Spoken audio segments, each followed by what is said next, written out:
Hi guys, today we're going to talk about making our own natural feeds out of things like nettles and comfrey. So you can do this on a smaller batch in just something like an old milk bottle. The good thing about this is you can poke some holes in the top when they are ready to be diluted, and you don't have to put up with the smell and emptying them out until you're ready to cut it open and pop what was on there onto the compost bin. You could also use something like a big bucket. I would suggest that you find one with a lid because this is going to absolutely stink.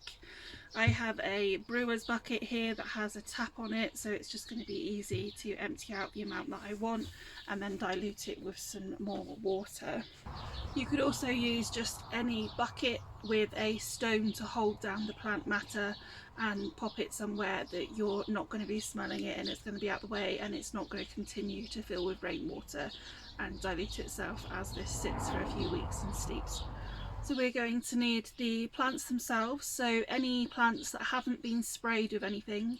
So usually we can find nettles pretty much anywhere, but if there is any chance that they have been sprayed with something, then leave them and find a different area that you're pretty sure that they won't have been, or just some out of your garden if you've got scruffy areas like myself. If you have a comfrey patch, then it is great to knock them back, make the feed out of them, add any more to your compost bin as well, because they're great to add nutrition into that and to bulk it out, and that the plant will regrow quite quickly and you'll have more to add to your compost bin as well later on.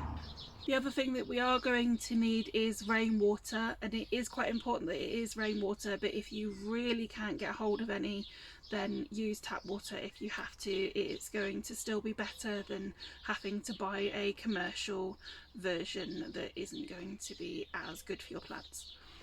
We're also going to want some gloves, particularly for the nettles that hopefully aren't full of spiders, and also a jumper with long sleeves just to protect us a little bit. And then we want some secateurs or some scissors just to cut those plants down.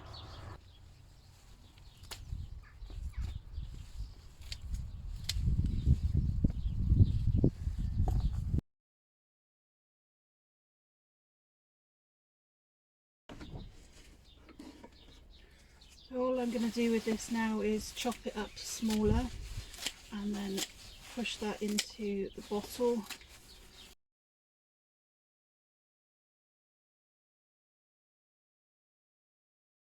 So it's quite stuffed, but it's probably, in reality, if I was going to push it down, about sort of 2/3 of the way of really pushed down material. These remaining nettles are just going to go straight on the compost.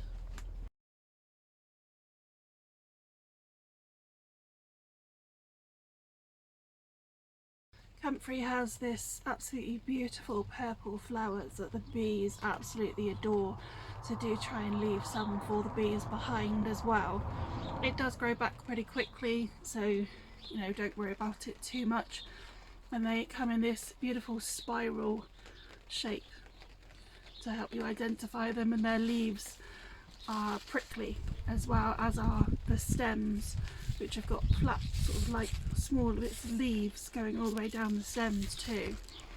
It's a fantastic thing to grow in your garden, but do be aware that there are different types of comfrey.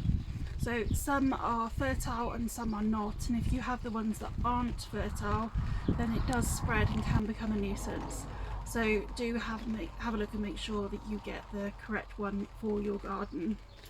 And then all I'm going to do now, so I've got my bucket down here and I'm going to chop them up into smaller pieces. This is going to help the nutrients get into the water better than leaving it in large pieces.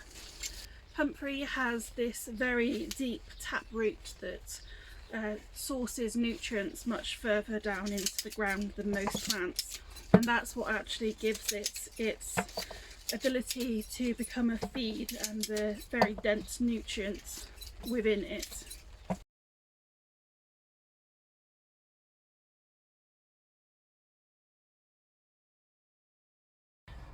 So our bucket is all ready and now I just need to fill it up with some rainwater, and it's probably got around 2/3, maybe 3/4 in there, but that will rot down pretty quickly, and then we'll have a horrible mushiness at the end, which is one of the reasons that I like the ones with the taps, because then you can just very easily empty them and just pop the rest on the compost afterwards without having to faff around with it. Other things we could add to give it a bit more of a boost right now would be a good handful of homemade compost. You could also fill up a bag like this, which is just a grocery store produce bag, which you could fill up with some compost and add that to some water on its own, or even put it into your compost butt, and that will give you a feed that you could use like that as well. So these bags are pretty handy in that respect. You could even put your nettles or your comfrey and things like that into these, and then it's easier just to empty them rather than have to worry about anything else.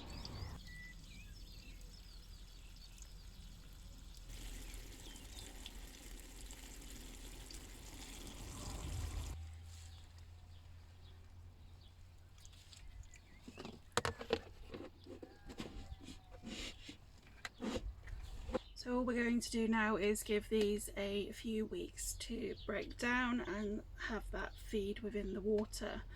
And in the meantime, I will occasionally give them a bit of a shake, and on the other one I'll give it a bit of a poke around. Then when it comes to using these, I use them 1 part of feed to 10 parts water. If you are, however, feeding seedlings, then I would be using 1 part to 20.